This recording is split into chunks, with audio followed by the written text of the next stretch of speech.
Oke, selamat pagi teman-teman penghuni mata kuliah IAS Strategik. Berikut adalah video untuk pertemuan ke-14 kita, pertemuan terakhir ya. Isinya sesuai yang sudah dijanjikan yaitu rangkuman dan kisi-kisi untuk UAS nanti ya.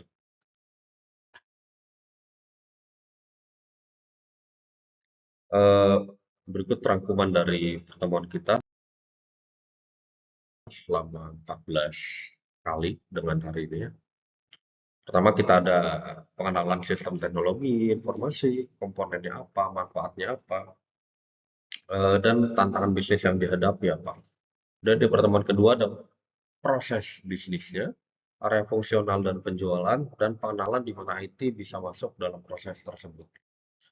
Di pertemuan ketiga ada sejarah komputer dan pergeseran peran, di mana dimulai dari alat otomatisasi itu hingga bahasa pemrograman dan akhirnya ada banyak fitur lainnya seperti yang kita gunakan pada hari ini ya, pada masa sekarang. Di pertemuan keempat masih ngomongin si komputer, tapi kita lebih ke eranya. Jadi era berkembangnya si komputer itu ada dari perkembangan sistem informasi, era komputerisasi, era teknologi informasi, era manajemen perubahan, dan era globalisasi informasi. Pertemuan kelima kita ada tugas mandiri. Pertemuan keenam ada manajemen strategik, jangka panjangnya seperti apa dan apa yang direncanakan. Dan di 7 ada RJP-nya kita bahas lebih lanjut dan penerapannya seperti apa di perusahaan. Pertemuan ke-8 ada kuis. Pertemuan ke-9 ada 3 tingkat strategi, yaitu tingkat korporat, bisnis, dan fungsional.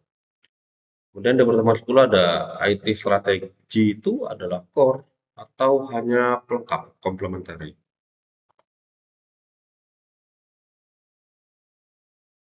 Di 11 ada tugas, yaitu tugas roadmap dan IAS strategik. Nah, sebetulnya kuncinya itu di pertemuan ke-12, teman-teman. Di mana di pertemuan ke-12 kita membahas penyelarasannya menggunakan strategic alignment model, SAM. Core dari mata kuliah kita sebetulnya di pertemuan ke-12 ini, teman-teman. Jadi gimana caranya alignment atau menyelaraskan antara strategi bisnis dan strategi IT dari perusahaan. Tapi udah ada videonya, silahkan ditonton.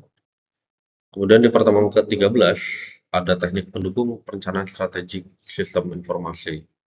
Dan di pertemuan ke-14 ada rangkuman serta kisi-kisi. Ya. Secara diagram keterkaitan bisa kita bentuk seperti ini ya teman-teman.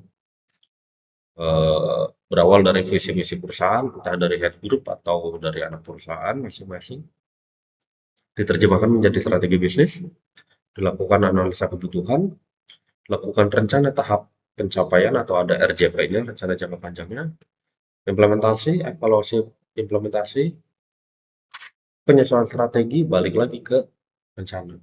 Jadi proses strategi bisnis pun bukan proses satu kali berhenti ya, tapi seperti yang sudah disampaikan di modul sebelumnya, yaitu proses keberlangsungan. Ketika evaluasi dan menemukan sesuatu yang perlu diperbaiki, maka strategi akan dimodifikasi menyesuaikan goal dari perusahaan. Kira jika sudah sampai di ujung, ada transformasi atau new goal, maka balik lagi ke pembentukan visi misi. Biasanya 5 tahun sekali ya. Kemudian, gimana penyelarasan dengan IT strategik ya? Secara gambar, bisa dilihat si garis biru ini melingkupi di setiap lini sebetulnya teman-teman. Garis biru ini mewakili IT, infrastruktur dan strategiknya. Mana dari perusahaan ketika memiliki IT strategi, mereka akan identifikasi gap, pemenuhan gap, dan implementasi lapangan. Setelah implementasi lapangan tentunya evaluasi dan kembali lagi ke depan. Maka siklus ini akan terus berputar di dalam perusahaan ketika perusahaan memang masih berjalan. Dan perlu digarisbawahi, IT strategi dan pendukungnya selalu terikat dengan strategi bisnis sebagai pendukung maupun inisiator. Tujuannya untuk mendapatkan atau menjaga daya saing berkelanjutan. Jadi inilah titik ending dari mata kuliah kita teman-teman, strategik. Diharapkan teman-teman nanti di perusahaannya masing-masing di tempat bekerjanya bisa membantu ke manajerial ya, bahwa strategik itu penting, IT infrastruktur itu penting dan perlu di continue, bukan hanya sekali jebret, oh sudah pembelian laptop sudah, tidak. Tapi harus dibuat menjadi suatu siklus berkelanjutan guna mendukung strategi bisnis dari perusahaan tersebut. Nah, untuk kisi-kisi, eh, Bapak akan mengambil dari modul setelah TS ya. Di situ ada apa yang akan dikelola oleh manajemen strategis, ada rencana jangka panjang, BCG Matrix, strategi korporat, dan untuk esainya Bapak ambil mengenai SAM semua, Strategic Alignment Model. Dan semua ini ada di modul, jadi teman-teman tidak usah googling, nanti malah kemana-mana. Silakan buka-buka aja di modulnya masing-masing yang bisa di-download di e-learning.